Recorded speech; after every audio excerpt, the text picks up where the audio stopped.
اطلاعات کے مطابق امریکی لبنانی فوج کے سربراہ جو ہے یعنی امریکہ لبنانی فوج کے سربراہ جو ہے جوزف اون پر صدر کا عہدہ سنبھالنے کے لیے دباؤ ڈالا جا رہا ہے۔ ایسا براہ راست تعینات جو ہے کہا جاتا ہے کہ انتخابات کے ذریعے ہو سکتا ہے، جس میں جنوبی لبنان میں اسرائیل کی جبری کارروائیاں اور نقل مکانی پر مجبور حزب اللہ اور مزاحمت کے حمایتی جو دہندگان ہے اس کو ووٹ ڈالنے کے حق سے محروم کر دیا جائے۔ لبنان میں امریکی سفیر لیسا جانسن نے حزب اللہ کو لبنان کے سیاسی منظرنامے سے ختم کر کے ایجنڈا مصروف ہے، وہ چاہتی ہے کہ معاملہ یہاں سے ختم ہو جائے، حزب اللہ کا قصہ ختم ہو جائے اور وہ ایک جو طاقت ہے ان کی سپورٹ ہے وہ ختم ہو جائے۔ وہ لبنانی سیاست اسے کہتی ہے کہ اسرائیلی جنگ کے ذریعے سب کچھ حاصل نہیں کر سکتا، آپ کے لیے مناسب وقت ہے کہ آپ اپنا کردار ادا کریں اور اب بس بہت ہو گیا کہ اندرونی بغاوت کر دیں۔ یعنی وہی کچھ جو پاکستان میں regime change operation general Bajwa, Shahbaz Sharif اور مولانا فضل الرحمان صاحب اور اسی طرح ایمل ولی اور یہ بلاول زرداری ان کے ذریعے کرایا گیا۔ اور آپ کو پتہ ہے کہ پاکستان آج جن معاشی صورتحال تباہی کا شکار ہے، ہر طرف افراتفری ہے، ہر طرف جو ہے انسانی حقوق کی پامالی ہے، ہر طرف فسطائیت کا بازار گرم ہے، عدالتیں جو ہیں وہ کنٹرول ہو چکی ہیں، میڈیا کو خسی کر دیا گیا ہے، میڈیا کچھ بول نہیں سکتا ہے، تمام تر چیزیں پولیس جو ہے اس ایک ریاست، اب آپ دیکھیں کہ یہ ایک ریاست پولیس کی کرٹ یہاں پہ قائم ہے۔ پنجاب پولیس نے جو فسطائیت کی وہ آپ کے سامنے ہے، حالانکہ اور جو سی ایم ہے، میڈم سی ایم صاحبہ، اس کو اگر آپ دیکھیں تو ٹک ٹاک کے علاوہ باقی کوئی گراؤنڈ پہ ان کی کارکردگی نہیں ہے۔ ابھی تک کوئی بڑی انویسٹمنٹ پاکستان میں نہیں آ سکی، سٹاک ایکسچینج ٹی وی میں تو اوپر چلا جاتا ہے لیکن حقیقت یہ ہے کہ اس کا کوئی اثر جو ہے ابھی تک عام زندگی میں ہمیں سمجھ نہیں آتا کہ کیا ہو رہا ہے۔ تو یہ جو چینجز ہوتے ہیں اس کا نقصان ہوتا ہے، کوئی فائدہ نہیں ہوتا ہے۔ دوسرے ہم آپ کو یہ بتاتے چلیں کہ حکومت نے جو فسطائیت کی، جو ظلم کیا، جو زیادتی کی، جو ڈی چوک میں معصوموں پر کھوپڑیوں میں گولیاں برسائیں، اس کے بعد جس طریقے سے جھوٹے یعنی جھوٹ کا سہارا لے کے پروپیگنڈا عطا تارڑ اور محسن نقوی جیسے جو لوگ ہیں وہ کر رہے ہیں۔ لیکن اب ایک اور پرابلم آ گئی، اس وقت حکومت اور اسٹیبلشمنٹ کے درمیان ایک دراڑ ہے، اور دراڑ یہ ہے کہ پہلے جو ہے شہباز شریف اٹھ کھڑے ہوتے ہیں اور وہ یہ کہتے ہیں کہ آرمی چیف کو میں خراج تحسین پیش کرتا ہوں کہ انہوں نے اس بڑے آپریشن میں حصہ کیا اور سب کچھ کلیئر کر دیا۔ دوسری جانب تمام تر جو ان کے پولیٹیکل لوگ ہیں، پہلے تو وہ کہتے تھے گولیاں چلاؤ گولیاں چلاؤ، گولیاں چل گئے تو اب وہ کہتے ہیں سیکیورٹی فورسز نے یہ سب کچھ بڑے اچھے طریقے سے مینیج کیا۔ لیکن جو یعنی اسٹیبلشمنٹ کے ترجمان ہے، آزاد جسے سینیٹر کہا جاتا ہے، جو اسٹیبلشمنٹ کے سینیٹر ہیں فیصل واؤڈا، اس نے کہا ہے کہ تمام تر ایک خون بھی نہیں ہونا چاہیے تھا، اور اس نے ذمہ داری جو ہے شہباز شریف اور اس حکومت پر ڈال دی ہے۔ تو ایک طرف تو یہ سچویشن ہے دونوں طرف، اور ظاہری بات ہے آنے والے دنوں میں تو یہ پھنسیں گے، بری طرح پھنسیں گے، تو ایک دوسرے پر الزامات لگا رہے ہیں۔ لیکن آخری خبر میں شامل کروں گا اور وہ یہ ہے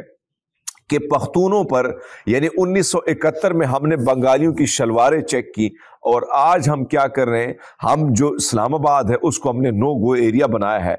انسانی حقوق کی تنظیم کی جو ہے ممبر بھی ہیں، وکیل بھی ہیں، ایمان مزاری، اس نے کہا ہے کہ بھائی صاحب اس وقت کیا ہو رہا ہے، پختون جو اسلام آباد میں ان کے آئی ڈی کارڈ چیک کیے جاتے ہیں، اور آئی ڈی کارڈ چیک کرنے کے بعد ان کو گرفتار کر لیا جاتا ہے۔ اب جو نوجوان خیب کے پی سے آئے تھے جن کو گرفتار کیا گیا، جب ان کے رشتہ دار ان سے ملنے آئے تو ان رشتہ داروں کو بھی گاڑی میں چلا کے پولیس وین میں لے کے چلے گئے۔ یعنی ظلم، بربریت اور ہم نفرت کا پرچار جس طریقے سے ہم کر رہے ہیں، اس حکومت کو ہوش کے ناخن لینے ہوگے۔ بلوچستان کے حالات آپ کے سامنے ہیں، اب کے پی کو بھی اگر آپ اس طرح نفرت، کیونکہ آپ نے 71 میں جو شلواریں چیک کی اس کا نتیجہ یہ ہوا کہ پھر وہ دو لخت ہوا، 71 میں بنگال الگ ہو گیا اور ہم الگ ہوئے، آج آپ پختونوں کے ساتھ یہ کر رہے ہیں، تو یقیناً اس کے نتائج انتہائی خطرناک بھیانک ہوں گے۔ یہ میں وارن کر رہا ہوں، اور حکومت کو اس بارے میں سوچنا ہوگا کہ اپنی قوم کے لیے اتحاد پیدا کرنا ہوتا ہے، نہ کہ دوریاں، نفرتیں اور کدورتیں پیدا کرنی ہوتی۔ اپنا بہت سارا خیال رکھیے گا، بہت شکریہ۔